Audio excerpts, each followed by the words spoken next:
another place that needs more contrast.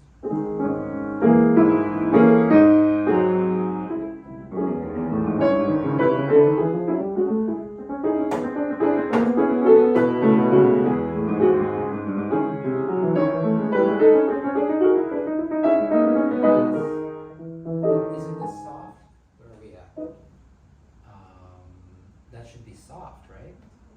Well, mezzo, yeah, but by the end, this is now the beginning of a massive crescendo. So this has to be soft, right? This is just like that earlier part.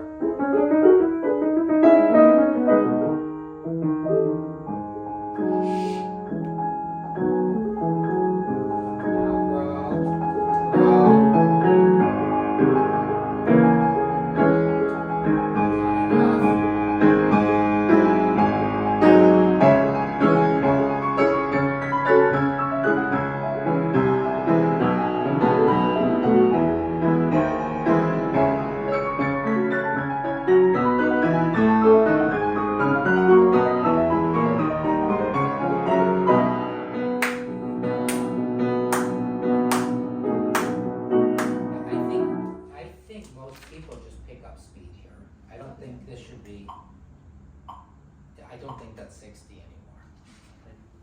And so this climax has to continue. So you arrive at 173, right? That's the big arrival. But then this, I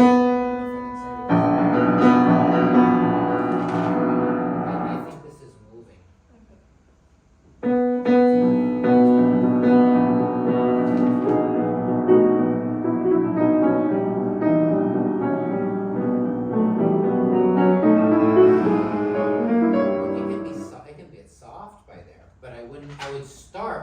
First of all, the dynamic is double forte with sforzando. And you can do crescendo. And then, sharps.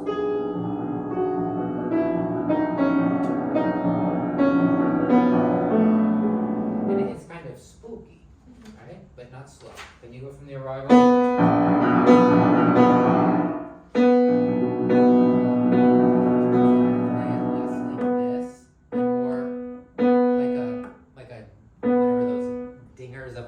Or something. More left hand. At the beginning. Now less left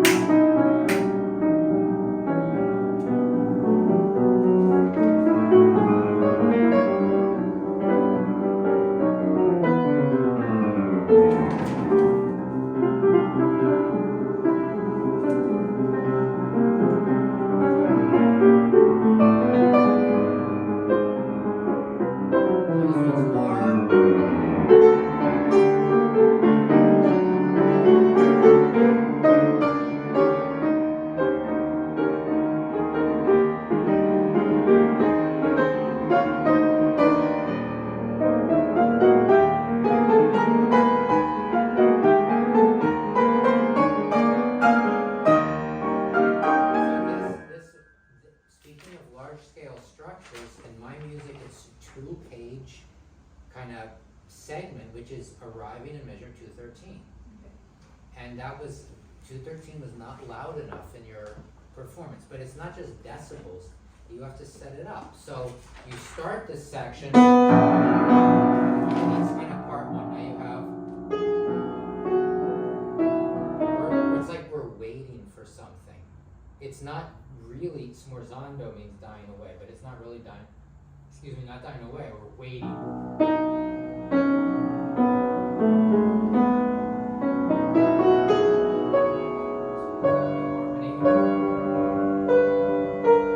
It's one statement, it's in 8 long measures. Now, new key, half step higher. You know it's a repeat, 1 half step higher, right?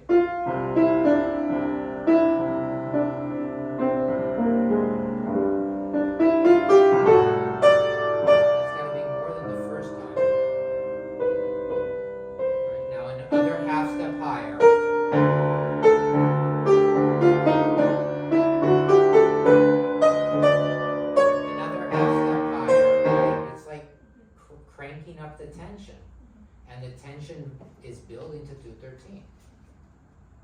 Let's do the whole thing again from here. So start loud, don't slow down, decrescendo sounds spooky. We're waiting, but we don't know what's going to happen. First, then go away. You know what this is like? Have you ever seen big waves? Like large waves that would be dangerous to get into? So the wave comes, it crashes, and that looks neat, and people surf it or whatever. But after it crashes, there's a pile of water, and this kind of wall of foam rushes towards shore, and the turbulence of the wave crashing continues for a long time, and that's the wash-up. Okay, that's like this. I mean, it won't be a good analogy if you haven't seen it.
Accents when you get to those new levels. So you start, well, obviously this has a lot, right? B. But do you see this is soft? He gives you an accent to C. That's the first statement of the new level. C, da, da, da, da, da, da, da. D, he gives you an accent. Now the D flat, he doesn't give you an accent, but he does give you an octave. Right? So that's kind of the stairs. Obviously we know the story, and that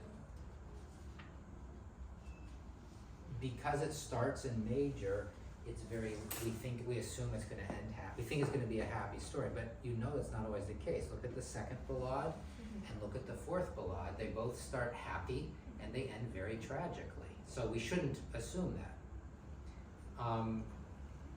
And I feel that during this build-up, it shouldn't be like that we know it's going to be good. It should be like we don't know if it's going to be good or not. Okay, now if you're not able to play a passage, then, well, you just have to practice it till you can play it. Okay, this did improve. That sounds like that was very bad in the master class, but you played it. Okay, let's start right on that.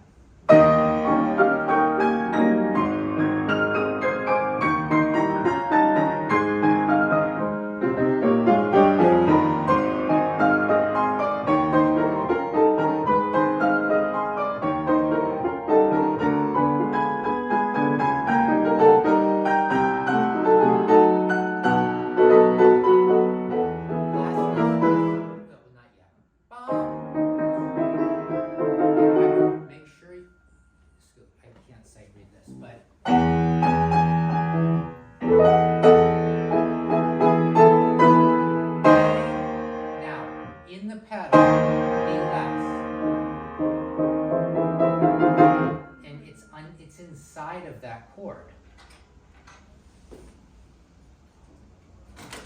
I lost my pencil. This is double forte, pedal. This comes in like mezzo piano and not fast. So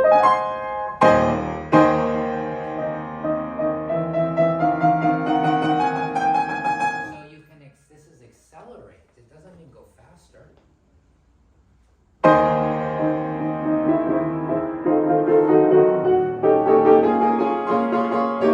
Not be so sporadic though. More like one phrase.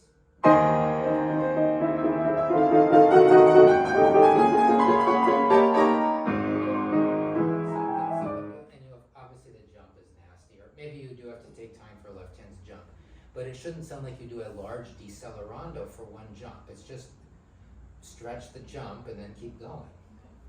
Okay, once more, same spot.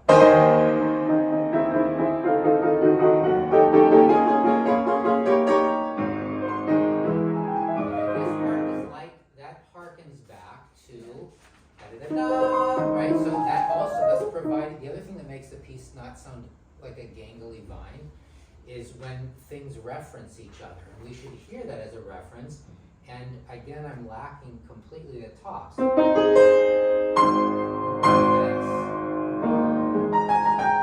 mean, just give it forte staccato and stuff. And this has to be quite loud. And you gotta start bigger. It sounds just dull.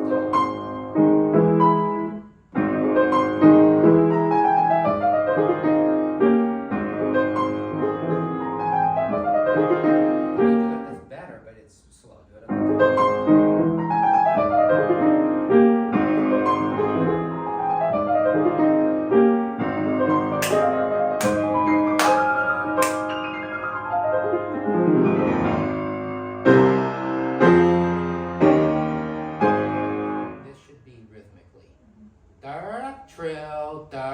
Trill, yum, and then you can,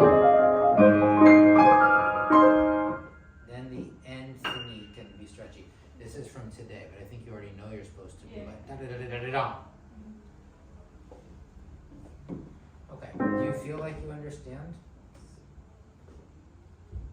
I feel most things you're able to pick up pretty fast. The only thing that didn't get picked up well is that introduction hanging together, because when you tried to play through it, then it also sounded a little hyper and not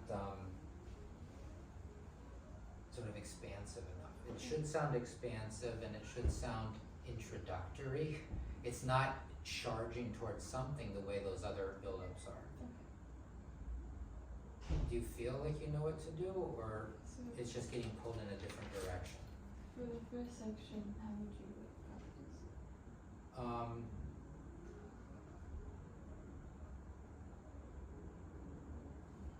Maybe listen to whoever you're supposed to be like whoever's Katerina decided is a good recording.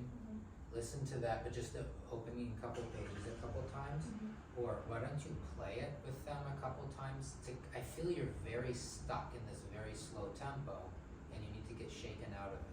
So the biggest thing would be... Yeah, so maybe do that. No, you're not going to go as fast. Like he's going to play it at 69 or 75 and you're not going to go that fast. But just do it a couple times to try to break that pattern. Then I would do things like maybe bouncy heel practice, but you'd be bouncing on the dotted quarter note. Bouncy heels with the metronome a couple times. I was always told to sing things, and I hated that assignment, and I thought it was also stupid. But yeah, we're finished. We're done. You can come in. But I think that would be good. Or this. If you can do it with one hand, I think that one hand practice is good. So, but I don't know. Sometimes you have students can't do it.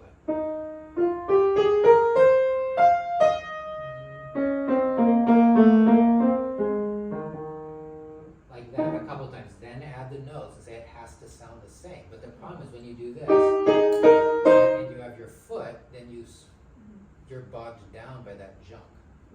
That's probably what I do. Record yourself.